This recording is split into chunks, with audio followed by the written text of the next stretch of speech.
Oi pessoal, tudo bem?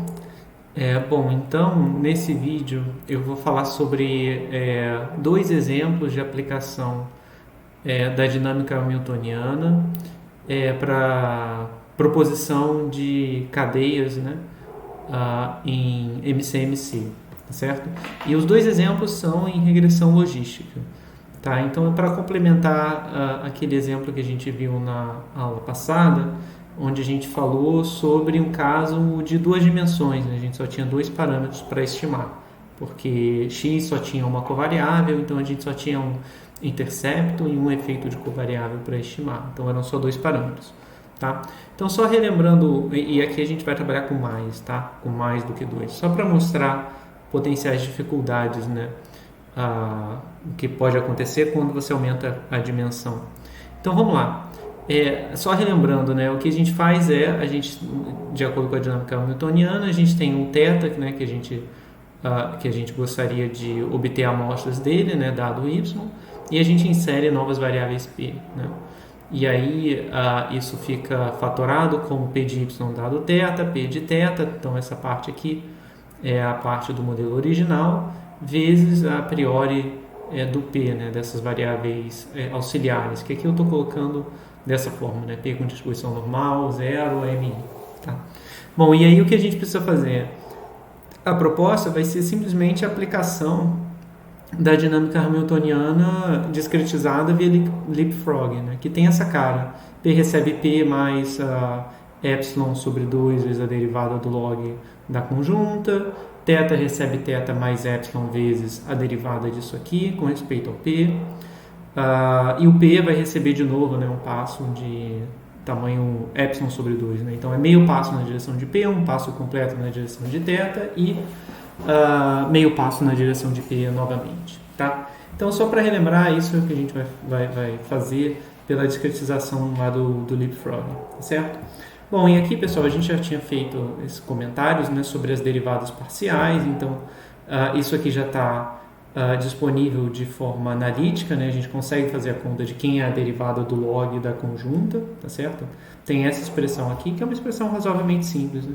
E a derivada da energia cinética com respeito às variáveis auxiliares é P sobre M, também está disponível de forma analítica, né? É a derivada do log disso aqui com sinal de menos na frente, tá certo? Tá, então tudo está disponível analiticamente. Essa é a expressão da razão de aceitação, né, aqui dentro, né, mínimo entre a razão de aceitação entre o proposto e o corrente é mínimo entre 1 e esse valor, né, e esse valor aqui está calculado no log. Tá? Por que no log? Porque é mais numericamente estável, né? A gente conversou um pouco sobre isso na aula passada. Então, pessoal, visando isso, lá no Classroom vocês vão ter acesso aos códigos referentes a MCMC. Né? Vocês veem que tem bastante coisa. Né? Então, essa era a primeira versão do Hamiltonian Monte Carlo, tá? Que é uma versão acho, mais direta, mais fácil de você olhar e entender o que está acontecendo. Mas hoje a gente vai usar essa versão 2 porque ela tem alguns passos adicionais para controlar como é que fala? Para controlar possibilidade de problema numérico, tá certo? Então lá no Classroom vocês vão ter disponível essas funções aqui e a gente vai trabalhar em cima dessa daqui, tá? Da V2. Então eu abri ela aqui do lado, aqui no RStudio, tá? E aí eu queria comentar só com vocês quais foram os passos que eu fiz aqui, o que eu fiz de novo. Né? Eu criei essa função chamada sigmoide, tá certo? Sigmoide é o termo que eu uso para representar o que é a função logito ou o inverso da função logito, eu nunca sei.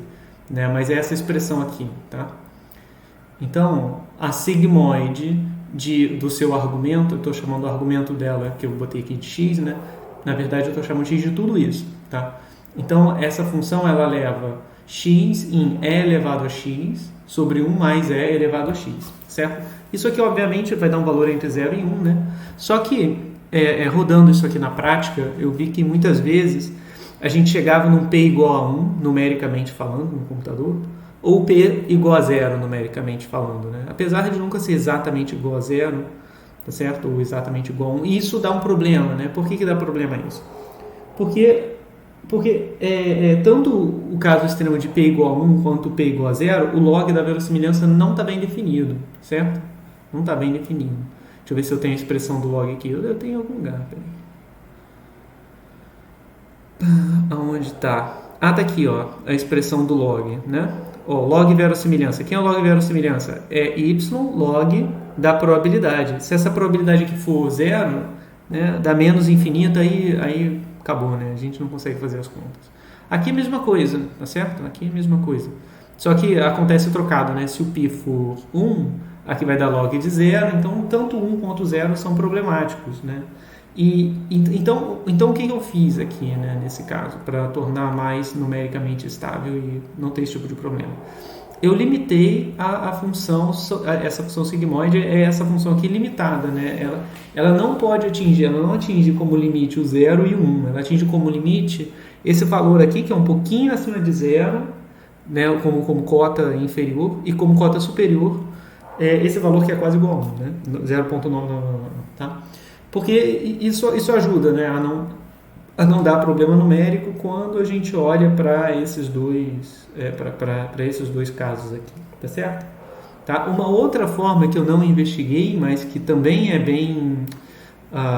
seria bem útil, né, seria calcular as razões, né, de repente ajudaria, né, a fazer assim, ó, juntar esse pedaço com esse, porque aí, né, você já altera o valor de uma das probabilidades em função do valor da outra, né? Talvez isso torne menos suscetível, né, a dar algum número muito alto ou um número muito baixo. Tá certo? Mas, enfim, resta...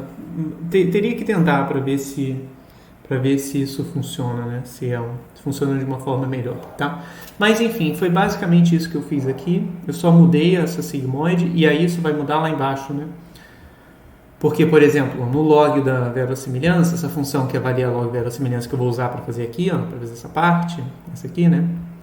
Eu uso o sigmoide, tá vendo? Aqui tá sigmoide x beta, tá sigmoide x beta. Então, eu vou usar isso aqui sempre que eu tiver que calcular função sigmoide, tá certo? Então estou usando isso. Tá? O leapfrog se manteve a mesma coisa, acho que eu não mexi nessa função, mantive tudo igual. E nesse HMC Logistic, esse aqui eu mexi um pouco para poder levar em conta, né, o fato de que eu estou calculando, tá vendo, o sigmoide daquela forma, tá certo? Então tá aqui, ó, a função sigmoide tá aparecendo aqui. Tá bom? Então eu uso isso para reduzir um pouco a suscetibilidade a problemas numéricos. Tá certo? De resto, é tudo igual, não tem mudança nessa função. Tá? É só isso. Bom, e aí vamos ver alguns resultados para a gente entender como é que o modelo como é que esse algoritmo se comporta. Então, pessoal, aqui eu vou fazer o seguinte, vou abrir esse HMC Low BWT. Isso aqui é um conjunto de dados de mães com respeito de gestantes, né, com respeito aos pesos quer dizer, gestantes não, que hoje já são mães, né, mas que na época eram gestantes acompanhadas lá pelos médicos, né, durante o período de gestação, e se investigava se o bebê que aquela mãe teve tinha tido sobrepeso ou não. Então, coloquei aqui a base de dados, tá? Esse aqui é o peso do bebê, né? E aqui a gente tem um indicador se a mãe teve, se o bebê teve subpeso ou não, né? Se o bebê não teve subpeso, né, aí recebe um 0. E se teve sobrepeso, recebe 1. Nota que, né, o bebê ter subpeso está associado, significa que o peso dele é menor do que 2,5 kg. Tá? Se for menor do que 2,5 kg, subpeso. Se for maior do que 2,5 kg, não tem subpeso, certo? Então 2,5 kg é a nota de corte, é o peso de corte para ser considerado com subpeso ou sem subpeso, tá certo?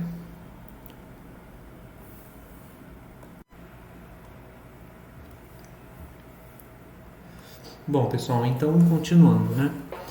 Vou fazer o seguinte, agora eu vou botar para rodar esse código. Depois vocês podem rodar com calma aí no computador de vocês, tá? Mas essa parte inicial só fixo a semente, coloco o diretório no lugar onde a pasta onde o arquivo está salvo. Então, se vocês puderem ver, tá aqui. Aí eu só passo esse caminho, tá vendo? Para cá para poder fazer a leitura, coisa usual, né? Que vocês já conhecem, tá bom? Então, vamos lá.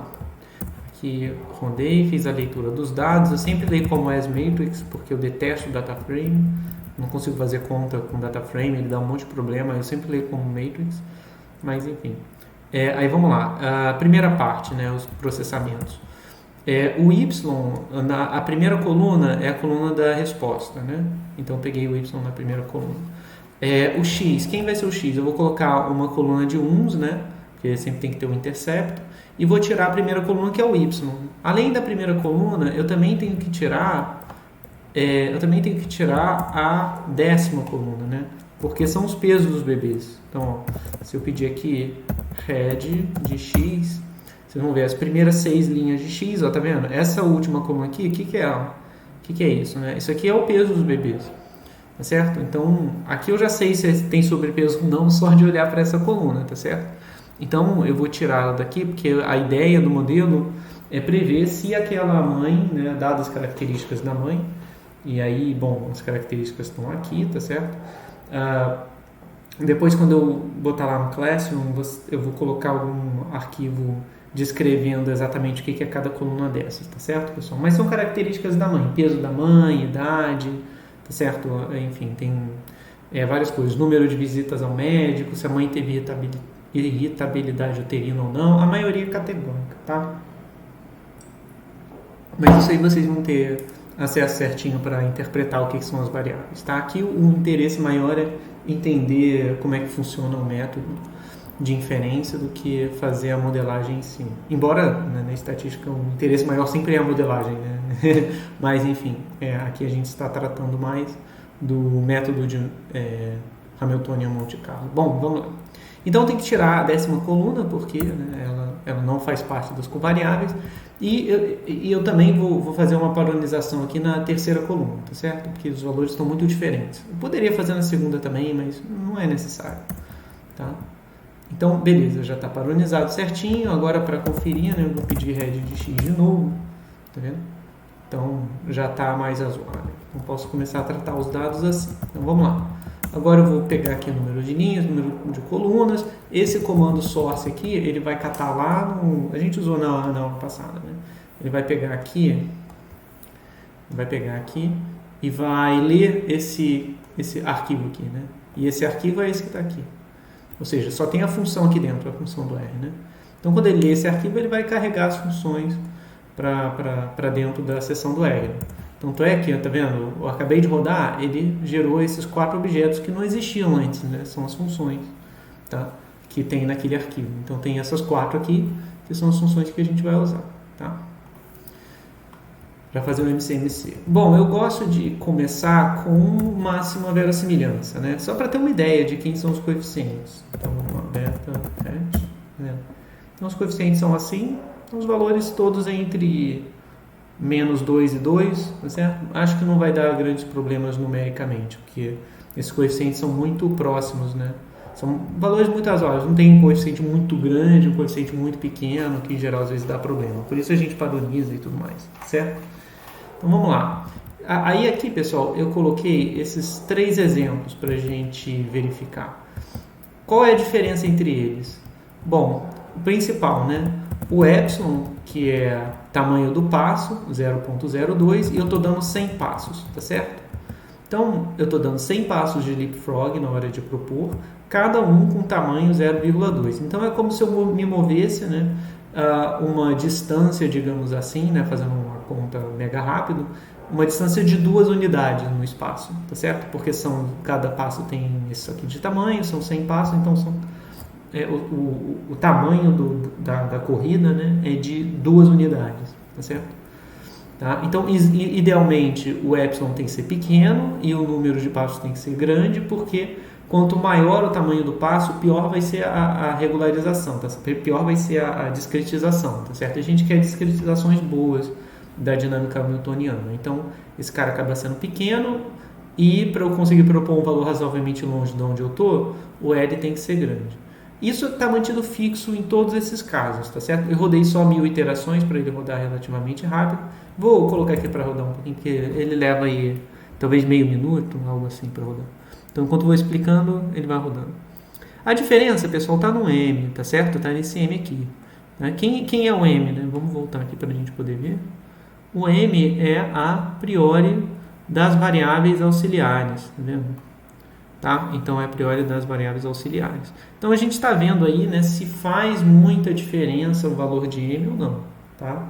Se acarreta em grandes diferenças em uma cadeia para outra, tá certo?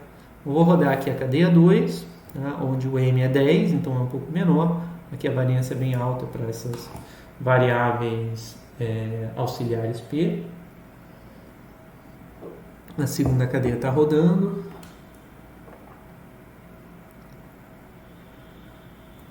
Agora, peraí, já vai terminar. Procurei botar a terceira cadeia. Foi. Terceira cadeia. Então, a terceira cadeia é a que tem a menor variância a priori. E a primeira cadeia é a que tem a maior variância a priori.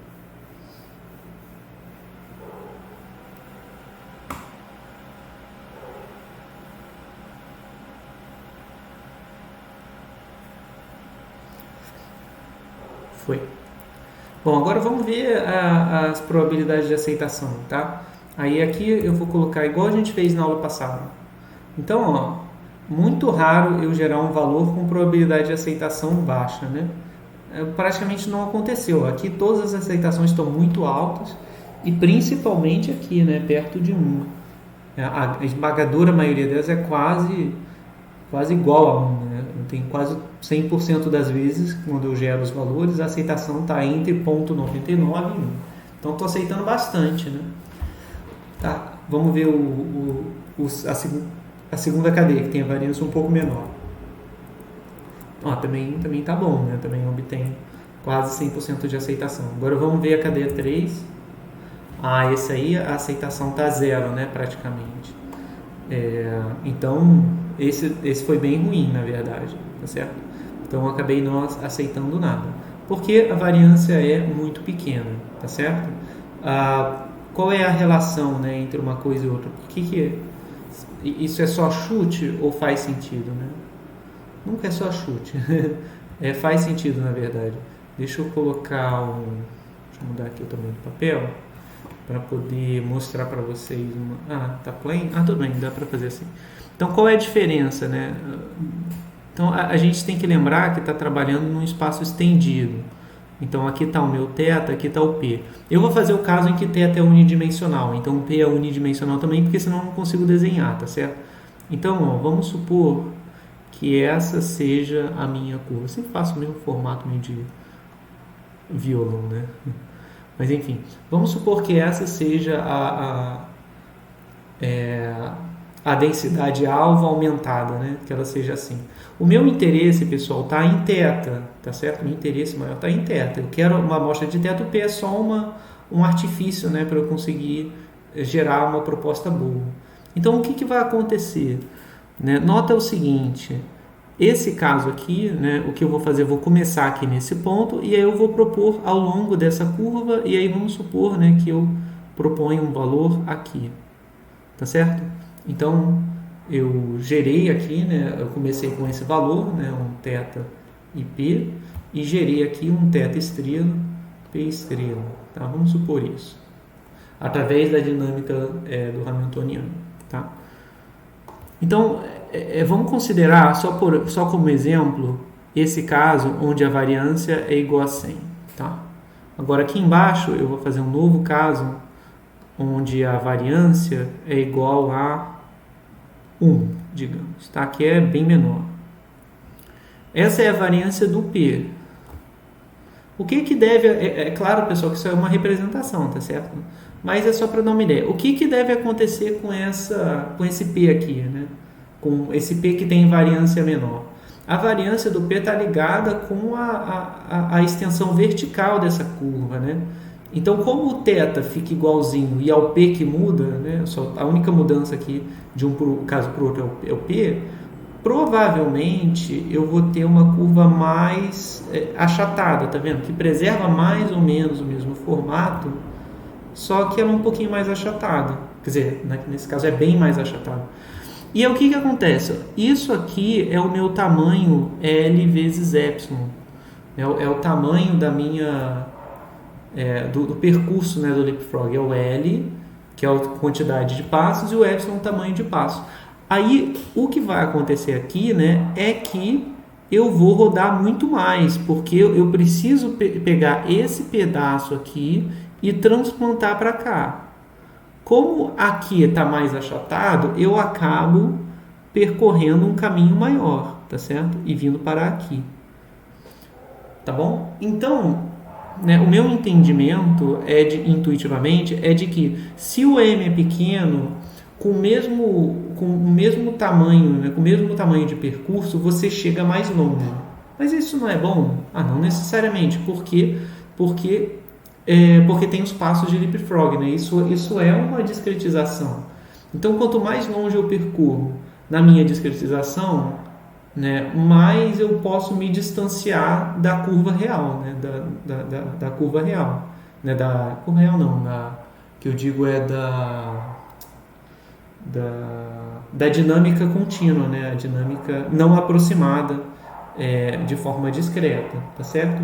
Então, o meu palpite, a forma com a qual eu interpreto é que, não sei se é isso de verdade, mas para mim é o que faz sentido, né? Quanto menor o M, mais achatadinha vai ser essa curva aqui, mais longe você vai percorrer, né? Mas, provavelmente, você deve ter que botar um epsilon menor para que consiga chegar, né? Para que consiga produzir resultados bons, tá? Por conta aí da discretização via Leapfrog, né? Tá certo? Aqui você tem mudanças não tão bruscas, né? Com respeito ao P e ao θ, tá certo? Enquanto aqui as mudanças são mais bruscas, tá certo? Lembrando que o que eu estou interessado é o θ. Então, aqui isso vai produzir um θ, né? Θ, digamos, um θ1. E aqui, ó, vai ser um novo θ, tá certo? θ2. Nessa situação, aqui está o θ1 e aqui está o θ2. Nota que a distância entre o θ1 e o θ2 amostrados tende a ser maior nesse caso, né? Porque o algoritmo do Leapfrog ele vai gastar menos tempo na direção vertical, tá certo? Porque aqui a vertical quase não tem variabilidade, né? Então ele percorre rápido aqui e já volta, né? Então muda um pouco a dinâmica. Quando o P é maior, ele fica mais tempo, né? Ele percorre uma distância maior verticalmente, então a oscilação em θ não é tão grande, tá certo? Porque se eu oscilar, por exemplo, daqui para cá, eu mantenho tudo igual, muito parecido. Enquanto aqui não, aqui um pouquinho que eu ando, eu já saio muito do θ anterior, tá certo? Bom, enfim, é só uma forma, né, intuitiva de pensar no problema, tá certo? Então, ó, mais um caso. Na aula passada a gente viu isso. A gente viu que variância pequena não era legal no caso de Hamiltoniano Monte Carlo, né? Essas variâncias das variáveis auxiliares. Tá? Então vamos lá, vamos botar um trace aqui para a gente poder ver o traço da cadeia do θ1 com o θ2. Então, tá vendo? Ele parece estar percorrendo bem o espaço, né? Pelo menos. Se a gente fosse fazer passeio aleatório, né? Ele estaria, o Gibbs, né? Nisso aqui, ele não estaria explorando tão bem, provavelmente, o espaço. Agora vamos ver o segundo caso, o θ2. O θ2 eu botei plots, eu devia ter botado lines. Vou botar lines para poder fazer em cima do outro. Também parece ter percorrido mais ou menos o mesmo espaço. Tá? Agora vamos ver o último. Esse último, ele não aceitou nada, né? Então ele ficou no mesmo ponto, tá vendo? Não se moveu, tá certo? Aí eu posso plotar, né, para ter certeza de como é que o algoritmo está lidando, eu posso plotar aqui o log da conjunta. O que é esse log da conjunta? Né? É o log da conjunta no tempo, tá certo? Então aqui, não é esse, aqui. É o log da conjunta no tempo. Então eu posso plotar o seguinte, log de P de θ. Deixa eu ver se eu botei θ e π. Log joint, onde está o log joint? Log joint. Ih, eu nem sei se tem aqui. Deixa eu rodar primeiro. Tem. Então deve estar aqui. Ah, tá aqui, ó. Não, esse é o log lá aqui. Cadê o log joint? Frog, blá blá blá. Ué. Ah, não. Pô, eu também tô. Eu também tô bizonhando. Isso aqui tá dentro. Aqui. É o log verossimilhança mais a soma do d-norm de θ. Tá, então isso aqui é só o p de θ, a conjunta de θ com y, tá certo? Então não tem Então não tem. Peraí, mais. A conjunta de θ e de y. Então não tem p, tá certo? Então, ó, isso aqui, como θ, né, depende dos betas da regressão, e você tem um beta na regressão, um vetor beta na regressão para cada iteração i, isso aqui também vai me dar eu tenho uma amostra de log p de θ i dado i y, né, da conjunta, do log da conjunta. Então tem uma amostra desses caras, né? Então eu consigo plotar isso como uma cadeia, tá certo? Eu só vou tirar esse y' porque eu acho que eu tinha posto ele da última vez e alterei alguma coisa no código que ele não pegou esse limite, tá? Mas ó, aqui está o log da conjunta, tá? Na primeira cadeia. Então parece ter atingido convergência, né? Isso aqui não muda drasticamente. Eu provavelmente teria que rodar um pouco mais de iterações para ver se de fato esse comportamento se mantém, tá certo? Mas, enfim, eu acho que olhando por aqui por alto, parece que não tem não parece ter ausência de convergência, né? Parece ter evidências de convergência. Então vamos lá, para a segunda. Também atingiu aí, né, o mesmo patamar, basicamente. E para a terceira, ele se manteve constante porque eu não aceitei nenhum valor, tá certo? Esse é o valor da máxima verossimilhança. Então, como a priori é vaga, o log da conjunta é praticamente o log da verossimilhança, né? O log da priori não vai influenciar muito. Então, né, aqui, como eu inicializei tudo no estimador de máxima verossimilhança, né, então esse cara aqui acaba refletindo o log máxima verossimilhança, tá certo? E que mostra que provavelmente convergiu e está funcionando bem porque a conjunta está flutuando ao redor do estimador de máxima verossimilhança, a priori é vaga, né, não é muito informativa, tá certo? Então acho que faz sentido, tá? Bom, pessoal, então esse é o primeiro exemplo. Agora eu vou mostrar para vocês mais um, que é esse aqui, HMC Hurricanes, né? Esse HMC Hurricanes, ele vem dessa referência, depois vocês podem dar uma olhada, né? Então, é um caso de prever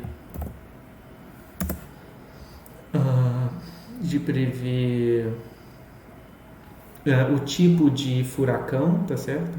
Em função de algumas características. Está bem trabalhado aqui, né? Regressão logística via máxima verossimilhança, né? Então tem 3 tipos de furacão: tropicais, baroclinic influences e baroclinic initiation, tá?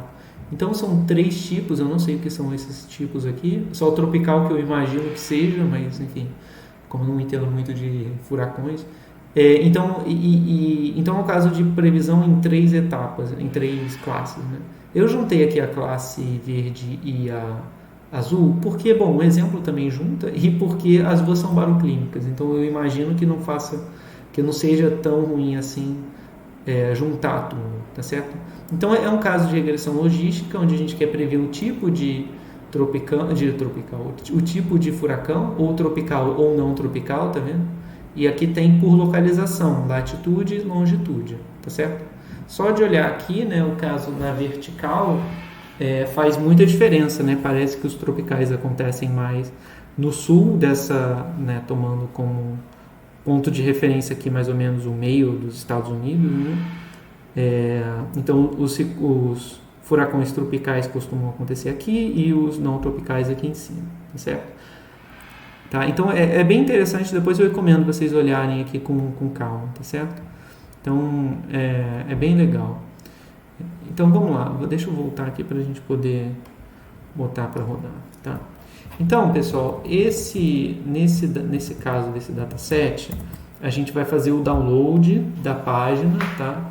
Isso é bem legal, porque enfim, mostra que dá para você fazer a leitura a partir de um website, se você conseguir baixar aqui, né? Aqui no caso eu baixei para minha pasta temporária, então não está salvo no meu computador, certo? E já faço a leitura, tá vendo? Aqui pela própria URL. Tá? Então carrego essa library aqui para conseguir carregar a base de dados de XLSX para o meu computador. Então está aqui dentro de Hurricanes, tá vendo? Eu já vou deletar esse arquivo para ele não ficar ocupando espaço no computador, não precisa, tá? E names, né, para a gente ver tudo que está fazendo parte aí do dataset. Então tem nome das linhas, número, o nome do furacão, aí aqui começa a vir, né, as características, né? Ano, o tipo de furacão, então esse vai ser o Y, né? A primeira latitude, primeira longitude, máxima latitude, máxima longitude, é só em função do tempo, certo? Em função da localidade, né? E tem esse max int que eu não sei bem o que quer dizer, eu me esqueci, tá? Então vamos lá. Aí vou fazer a leitura do Y. O Y é o tipo, né? Não é esse aqui. Aqui é o tipo, né? Então vamos ver quais são os tipos que tem. 187 zeros, 77 uns, 73 3, né? Então aqui tropicais e aqui não tropical, tá? Então o que a gente vai fazer vai agrupar tudo num único grupo. Então esse comando aqui faz isso, tá certo? Eu transformo tudo que está acima de 0, ou seja, os 1 e os 3 da base, né? Transformo em 1. Então beleza, o Y já está transformado. Se eu fizer table de Y de novo, agora só tem 0 e 1, e a quantidade de 1 é a soma dos dois. Então vamos lá. Já fiz a leitura do X, fiz o summary. Tá?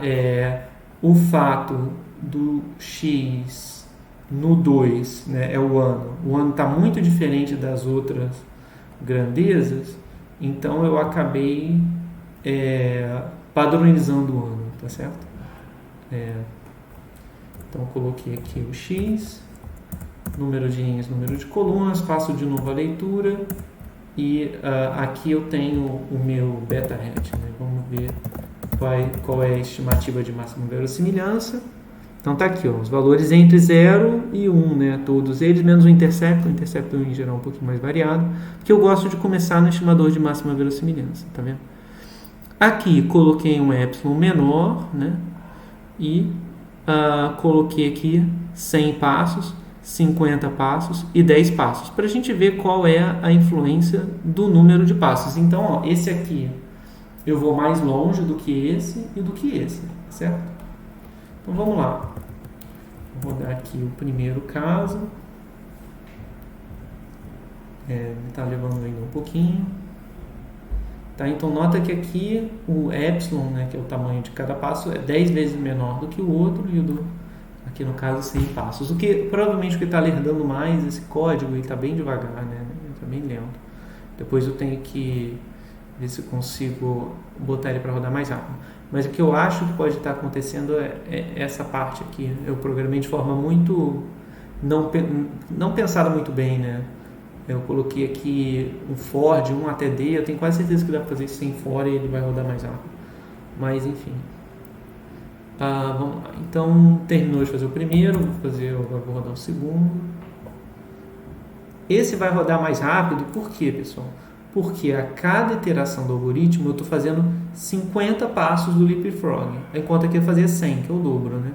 Então aqui eu estou fazendo 2 vezes mais conta de não conta de derivado, porque a derivada já está feita, né? A gente fez a conta na mão, mas eu estou fazendo o dobro de updates, né, no leapfrog, avaliando a verossimilhança 2 vezes mais e tudo mais, né? Então acaba sendo mais lento mesmo. Esse último vai rodar mais rápido, tá vendo? Bem mais. Sem contar que eu printo a cada iteração, e isso também lerda um pouco o programa, né? Que não é o mais aconselhável. Mas beleza, bom, vamos lá, vamos ver as aceitações para ver se está razoável. O primeiro também está razoável, né? O m igual a 10. O segundo também parece razoável e o terceiro também, né? Então parece que está tudo razoável, né? Funcionando razoavelmente bem. Agora vamos fazer os plots, né? Olha, o primeiro caso, o L era igual a 100. Então ficou até bem esquisito, tá vendo? Não parece que teve uma mistura muito grande. Eu peguei aqui θ1 e θ2, tá, pessoal? Mas a gente pode fazer isso para qualquer dupla que a gente quiser, né, dos tetas, tá? Eu só fiz esse porque, enfim, eu quero analisar um só, tá? Agora eu vou fazer a segunda. A segunda parece ter sido pior, né? Porque, tá vendo? Eu fiquei preso só nessa área, não caminhei mais. Vamos ver o último. Lembrando que eu dei menos passos, né? Nesse caso.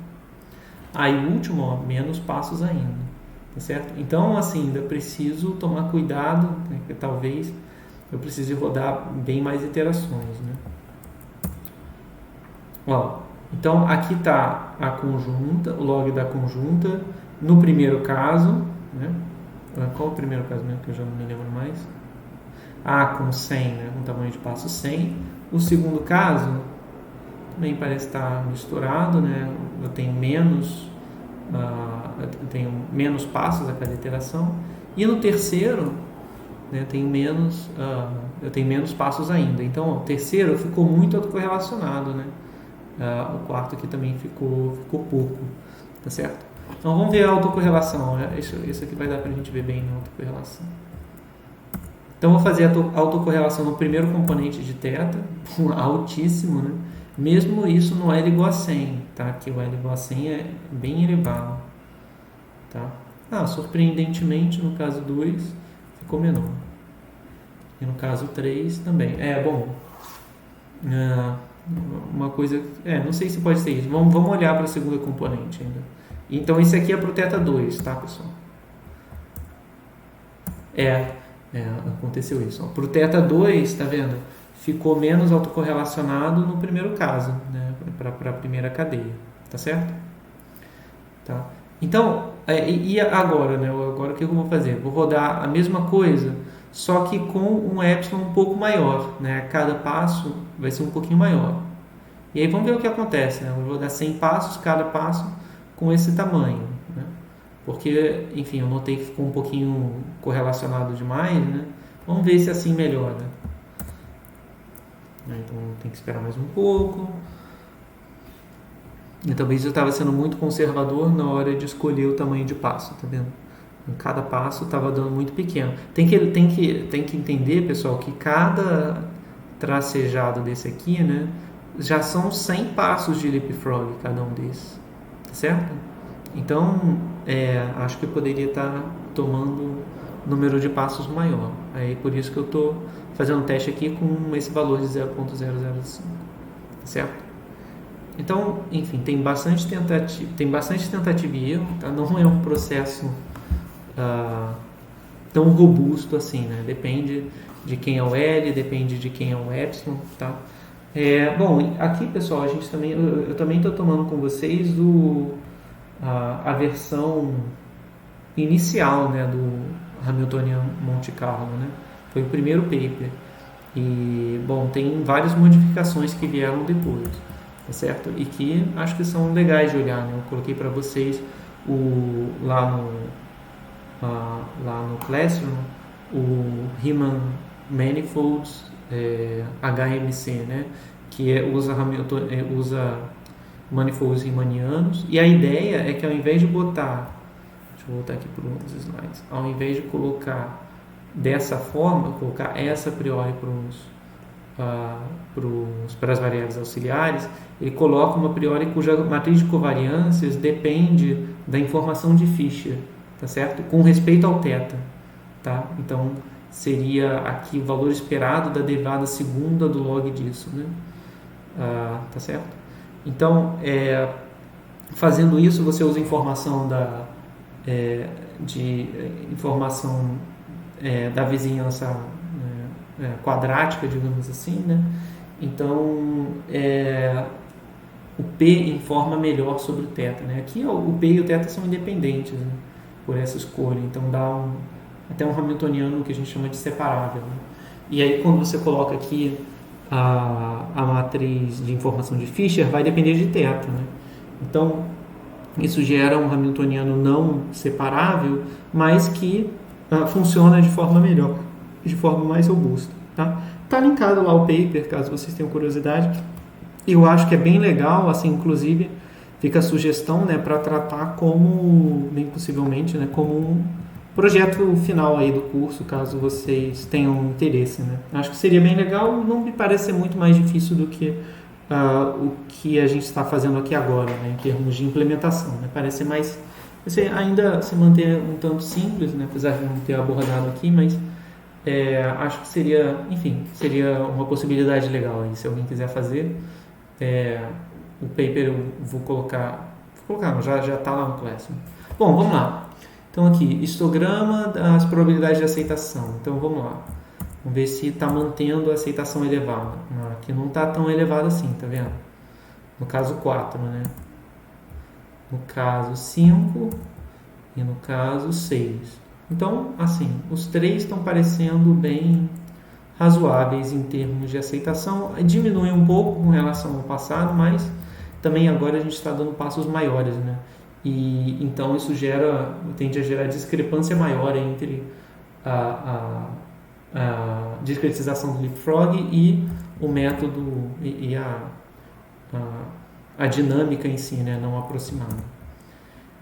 Beleza, agora parece que, né, ficou um pouco melhor, porque, enfim, parece que ele está misturando mais. Bom, quando a gente considera menos passos, visita só um pedaço, né, do espaço, e aqui, pior ainda, né, menos ainda. Então vamos lá. Vamos ver a conjunta. O Y não está correta.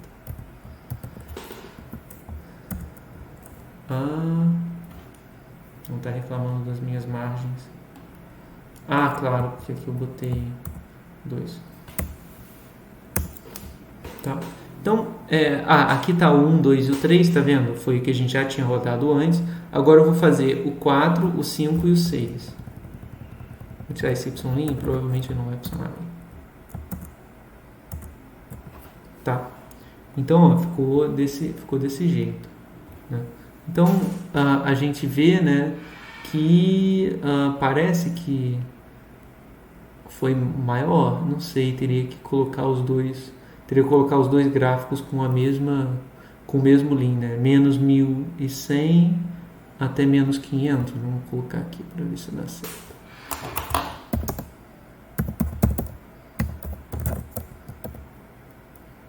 Menos 1.100 até menos 500, né? Acho que não vai funcionar bem. Então, vamos lá. Não vai dar certo. Tem que ser menos. Pronto.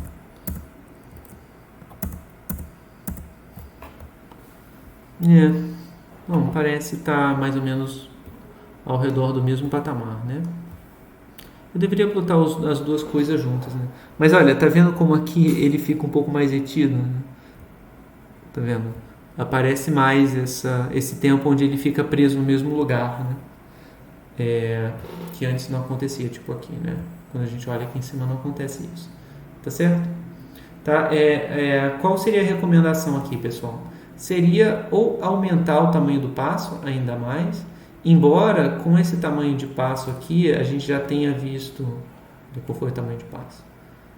Embora com esse tamanho de passo... Esse aqui, a gente já tenha visto que a aceitação não fica tão alta assim, fica muito boa assim, em comparação com proposta independente, né? Porque a gente vê os histogramas, não estou com histogramas mais aqui, a gente vê, né, que a maioria das vezes a aceitação é bem alta, tá?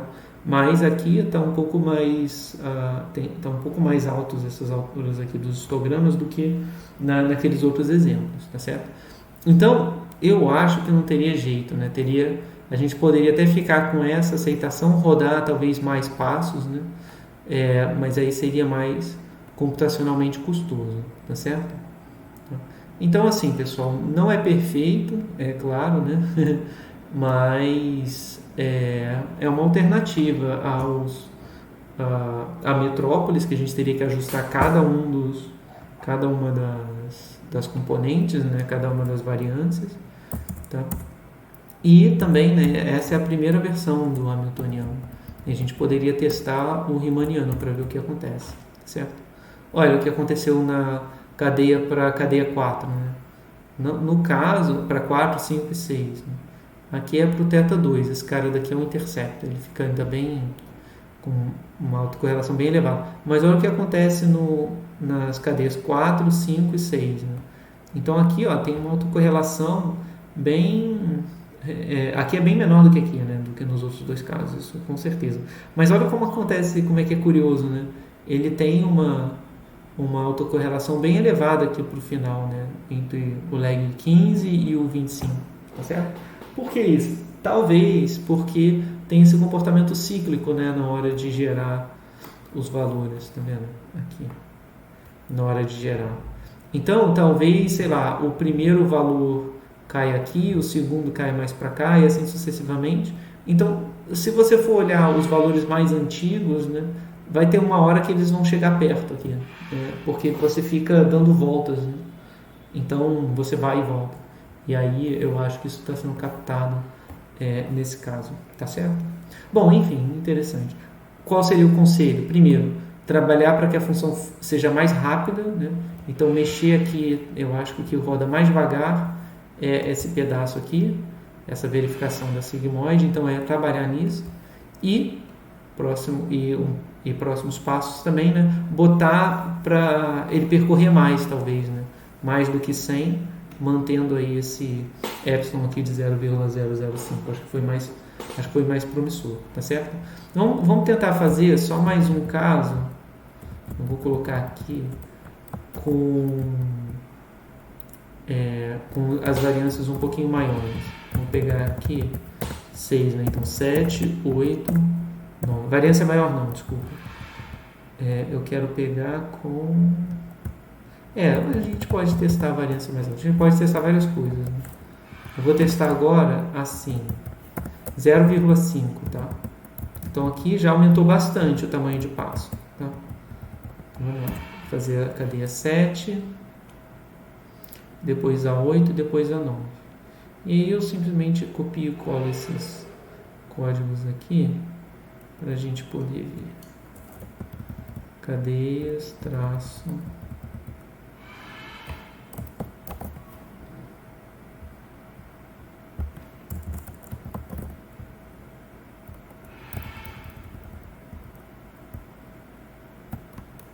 Então aqui é 7, 8, 9. 7, 8, 9. 7.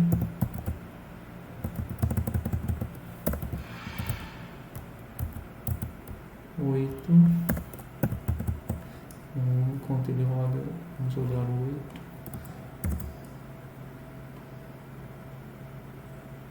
Eu estava na 8, né? 8. 9. Não, 9. Beleza.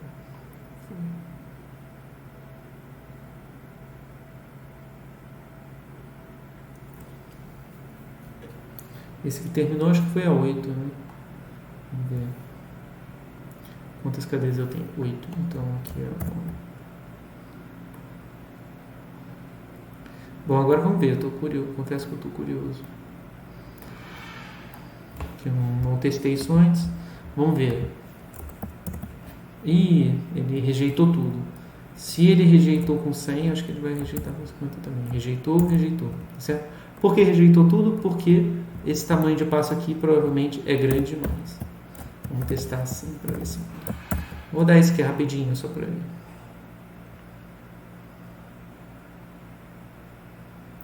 Como eu dei poucos passos, eu acho que a tendência de aceitar é maior.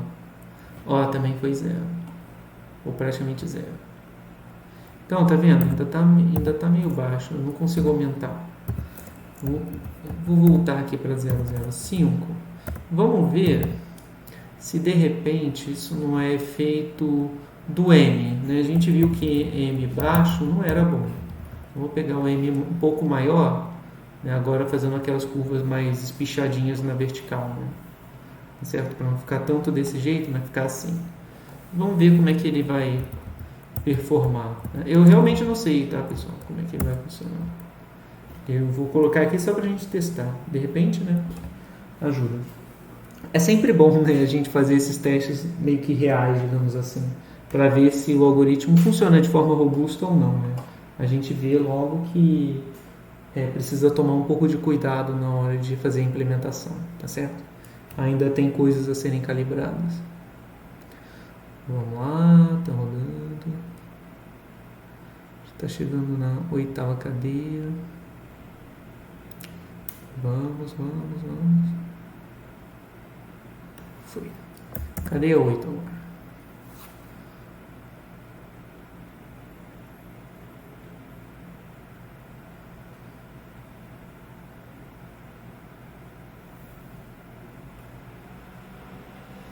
Esse daqui eu vou dar só 50 passos. Agora cadê a 9? A 9 é rápida. Vamos ver, a 9 eu acho que vai ter aceitação mais alta. Eu devia ter rodado a 9 primeiro. Ah, viu? Agora foi. Agora ele aceitou mais. Ah, tá vendo? Aceitou mais. Vamos ver se melhora. Agora vamos plotar. Vamos fazer o traço da cadeia 7. Parece que andou um pouquinho mais. Né? Pro cadeia 8, para a cadeia 9. Ó, tá vendo? A 9 parece que andou bem pouco, né? Então, o que teria que fazer ainda? Aumentar esse L aqui, provavelmente, tá certo? E o tamanho de iterações, tá bom? Bom, pessoal, era isso. Então, vou pausar aqui o vídeo. E aí, bom, vocês vão ter acesso a esses códigos, então recomendo que vocês rodem aí e façam os testes que vocês queiram para verificar, né, o que funciona melhor. Ainda a gente não se livra das calibrações, né, pessoal? Ainda precisa ficar calibrando, que é assim bem chato, né? Mas, enfim, tá? Só a título de curiosidade, regressão logística do ponto de vista bayesiano, existe como fazer Gibbs, né? Só que dá um pouco de trabalho. Eu acho que no curso de MLG vocês veem como fazer com o caso Probito, que é bem fácil, né? Na verdade, envolve criar umas variáveis auxiliares que dependem da acumulada da normal padrão, se eu não me engano, né? E da regressão logística é um pouco diferente, né? Mas também tem como fazer usando variáveis auxiliares e resolver por Gibbs, que eu acho que é a melhor solução, né, no caso, tá? Enfim, tem outras tem outras implementações que também funcionam bem, tá? Bom, pessoal, então é isso. A gente se fala então na próxima aula. Eu vou pausar por aqui.